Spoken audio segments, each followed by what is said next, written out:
文化自信不是口号，而是扎根于深厚的文化母体里创新的副产品。当张雪峰说文科就是舔，我们不必过多指责他本人，也没有必要急着给人文社科找合法性依据。我们更应该从侧面看出国内舆论对人文学科以及人文学科教育是有一定的不屑以及不满的。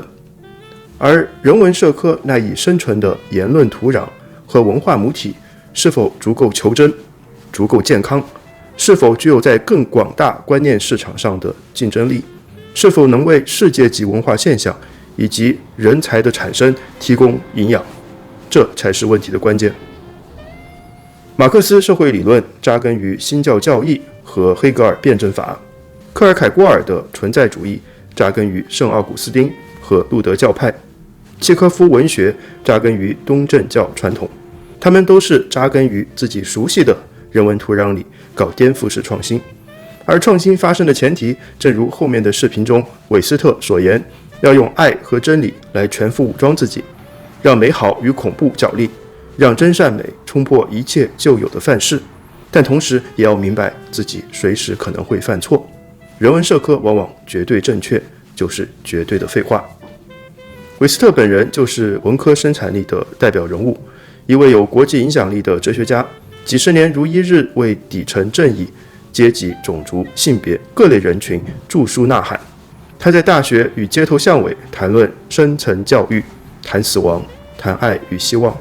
他以第三党派参选2024年总统候选人，众多民主党资深人士认为他会吸引大量年轻选民，对拜登造成实质性的选举压力。要是知道有韦斯特这样的文科生，难道文科还没有用？不管事实上学文科是不是舔，也不管学理科是不是就不用舔，文科和社科本身是没有问题的，出问题的是学这些的人与言论与文化土壤之间的互动，让多少人成为了被压抑的受害者。所以张雪峰本人也只是调转矛头，嘲讽了受害者群体，让学生们趋利避害。学文科的，不管是受害者还是受益者，也没有必要把矛头指向一个高考考研指导业务里的传声筒。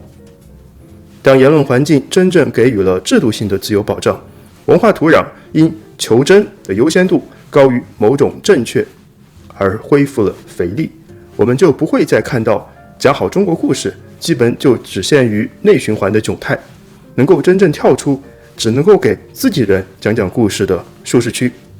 文化自信不需要标榜，文化自信是文化欣欣向荣的副产品，甚至都不值得提及。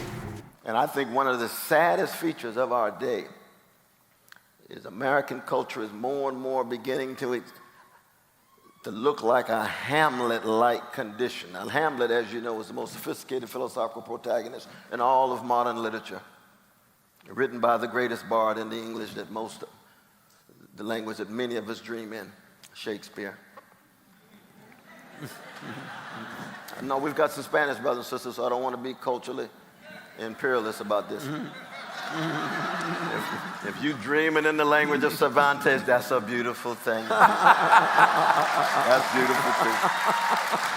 Oh yes, the language of Goethe in German or whatever. But the important thing is, Hamlet suffers from the inability to love.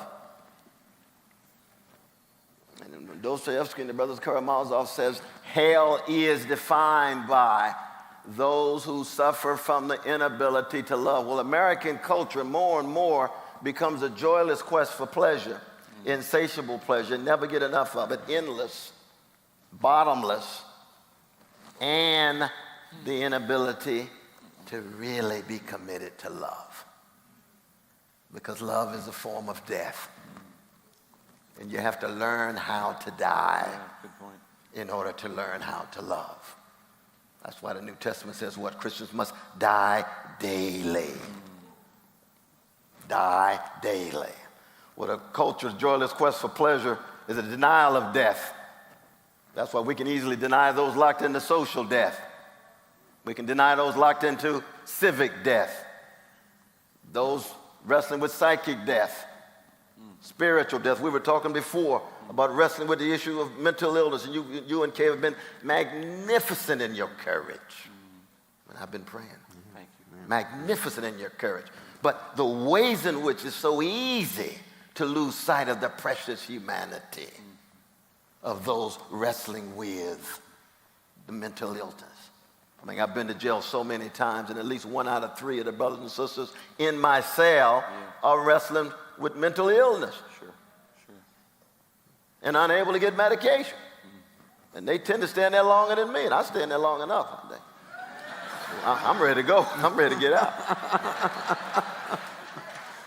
But in talking about disagreement, we're not just talking about something political. We're not just talking about even something civil. We're talking about something spiritual. You see, something profoundly spiritual. And for Christians, it is inescapably spiritual. You see. And in the end, of course, it's an acknowledgement of having a hermeneutical humility and an intellectual humility, acknowledging that you could be wrong, and there's a good chance that you are at times wrong.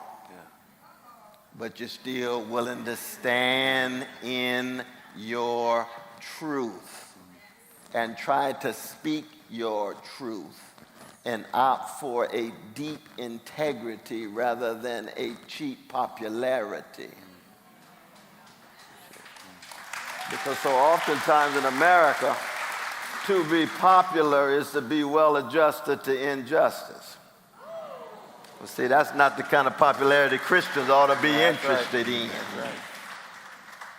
To be popular, being well adapted to indifference, that's not the kind of popularity Christians ought to be interested in. The benchmark of the Christian way of life, of the way of the cross, is there goes some of those strange folk who look like they're fools in the eyes of the world, who are still trying to love against the grain, knowing that justice is what love looks like in public, just like tenderness is what love feels like in private. And you say, oh, those are those strange ones. That's where it was in the early church, wasn't it? Those are those strange ones still talking about love, obsessed with that Palestinian Jew named Jesus who was enacting, embodying that love. You say, yes, that's right, you got it right. That's right, you got it right. That's what we're about. So in that sense, I do want to begin on that pietistic note and a spiritual note, because I'll end, I think Reinhold Niebuhr put it so well when he said, any justice that's only justice soon degenerates into something less than justice. Good point. Yeah. Justice must be rescued by something much more deeper than justice, which is love. Love of truth, love of neighbor, and for me, love of enemy. And we won't go into that now, but I think that's very, very important. Because it means then even your foe is part of the human family. And in some ways an extension of your own humanity.